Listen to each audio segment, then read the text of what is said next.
अस्सलाम friends, welcome to my channel Infodesk में खुश आमदीद।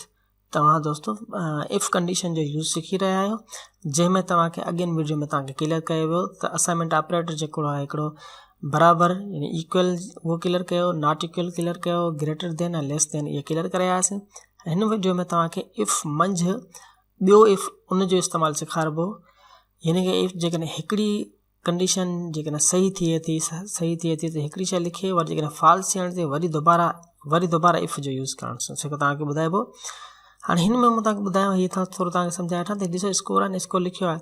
हाणे हिन में असीं चेक करणु चाहियूं था त जेकॾहिं कंडीशन जेका आहे न, कंडीशन जेका बि आहे उहा पहिरीं ॻाल्हि असीं चेक कंदासीं। इफ 50 खां नंढी आहे न त पोइ डायरेक्ट असांखे बैड जो रिमार्क्स ॾे, मीन्स बिल्कुलु सफ़ा ख़राबु रिज़ल्ट आहे। जेकॾहिं असांजी 50 खां वॾी आहे त हाणे चेक करे 60 जे अंदरि न आहे। जेकॾहिं 60 जे अंदरि हुजे त असांखे गुड जो ॾे, पर जेकॾहिं 60 खां वधीक आहे न त पोइ असांखे अञा बहितरीनु रिमार्क्स ॾेई छॾे, यानी कि बेस्ट या बेटर जो असांखे ॾे। त असीं इफ कंडीशन यूज़ कंदासीं। हाणे इफ में पहिरीं असीं हिन सेल जो असीं ॿुधाईंदासीं त इहा नंढी त कोन्हे, कंहिंखां नंढी कोन्हे, 50 खां नंढी जो त पोइ बेड। इहो हिकिड़ो त जेको असांजी कंडीशन ट्रू थी त असांखे मिली वियो इहो रिमार्क्स। हाणे असीं हीअ ॾिसो, जेकॾहिं वरी बराबरि जी निशानी ॾिनासीं त हाणे वैल्यू इफ फॉल्स हीअ लिखो पिया, ॾिसो हिते क्लियर अचे वैल्यू इफ जेकॾहिं फॉल्स हुजे वैल्यू त पोइ छा करे, मीन्स जेका वैल्यू आहे न उहा 50 खां नंढी कोन्हे बल्कि 50 खां वॾी आहे, त वरी इफ चेक कर। हाणे छा चेक करे, हाणे चेक करे हिन साॻी खे त इहा जेकॾहिं नंढी केतिरे खां 60 खां नंढी त कोन्हे, 50 खां बिल्कुलु वॾी आहे, पोइ वरी चेक कर 60 खां बि नंढी आहे या 60 खां वॾी आहे। जे 60 खां नंढी आहे न त पोइ छा करे, पोइ असांखे ॾे गुड। ऐं जेकॾहिं वरी चेक करे, जेकॾहिं 60 खां नंढी आहे त गुड करे, जेकॾहिं 60 खां वॾी थी वञे त पोइ छा करे, वैल्यू इफ फॉल्स। जेकॾहिं 60 खां वॾी थी वञे थी माना इहो बि, त पोइ उनखे असांखे good better bed good and better असीं बेटर ॾेई सघूं था। हाणे असीं हीअ क्लियर कयोसीं ऐं हिकिड़ो ॾिसो, हिकिड़े क्लियर करण खां पोइ असांजो ब्रैकेट कोन थियो, असां ॿ इफ जेकॾहिं हिकिड़े में यूज़ कयासीं उन करे असीं